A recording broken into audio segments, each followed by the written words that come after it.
Ka disa vite që energjia elektrike e prodhuar nga panelet diellore është bërë mjaft e përdorshme në saj të përfitimit ekonomik që sjell, si dhe mundësive që ofron. Veçanërisht në aktivitetet shumë larg zonave urbane, energjia diellore ka gjetur një përhapje të gjerë.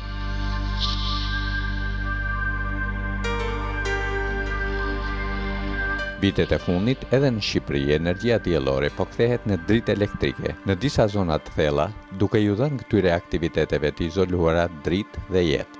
Një nga këto iniciativa u nxit dhe u zhvillua dhe në sajt e një projekti të organizatës Koplan, mbështetur nga Komisioni Evropian. Projekti synoi të ndërgjegjësonte dhe pastaj të lehtësonte përdorimin e paneleve diellore për ndriçimin e disa fermerëve, fshatarëve dhe çobanëve. Në këtë film ne do të tregojmë vetëm disa prej këtyre rasteve. Në zonën malore të Qarishtit në Librazh, Ramazan Bixhaku në sezonin e verës zhvillon aktivitetin blegtoral dhe jeton në baxhën e tij për 3-4 muaj. Por kur vjen mbrëmja, ai e ka të vështirë të punojë në errësirë për mbledhjen e qumshtit, sistemimin e bagëtive e shumë punë të tjera të një blegtori. Sapo u njoh me mundësinë e përdorimit të paneleve diellore për të ndriçuar baxhën, ai pranoi të bashkëpunojë me shoqatën Ekolëvizja për të instaluar ndriçimin diellor në ndërtesën e tij. Kemi shumë vite që kemi qenë pa energji elektrike, pa ndriçim. Tamam si me sjetë, me fener, me qeri. Kemi pas shumë vështirësi të mëdha në këtë drejtim. Tani baxhu e tij në sajt e një paneli diellor ndriçon në çdo qoshe nëpërmjet 5 llambave LED që furnizohen nga energjia diellore. Fermeri Fatmir Nasufi ka marrë në fushën e Finiqit disa hektar toka me qera në një zonë të largët. Prej disa vitesh ai i kultivon këto toka me familjen e tij dhe duke punësuar disa bashkëfshatarë. Të ardhurat e fermës kanë ardhur në rritje, jo vetëm nga bimët medicinale, por dhe nga perimet dhe bagëtia. Deri tani ai ka përdorur një gjenerator me naftë si burim energjie për vaditjen, por kjo i ka shtuar mjaft koston e prodhimit.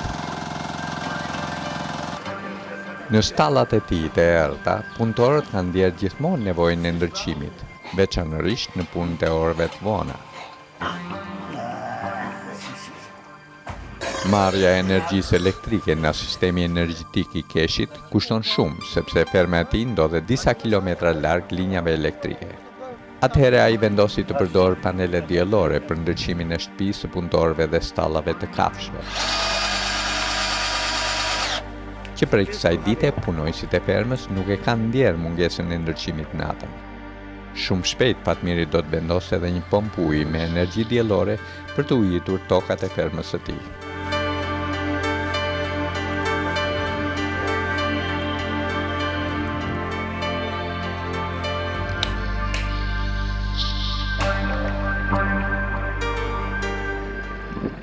Ky është fshati Saraqinisht në Lunxherit Gjirokastërës. Vaso Bakuli ka këtu shtëpinë e prindërve të tij, të cilën e ka rinovuar dhe e frekuenton në muajt e verës.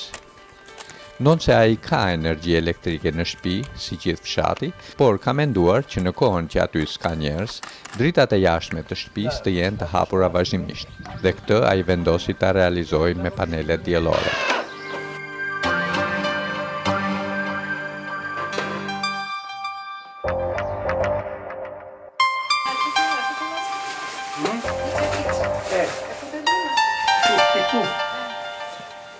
Tani ndriçimi i jashtëm i shtëpisë së Vasos është gjithkohës falas.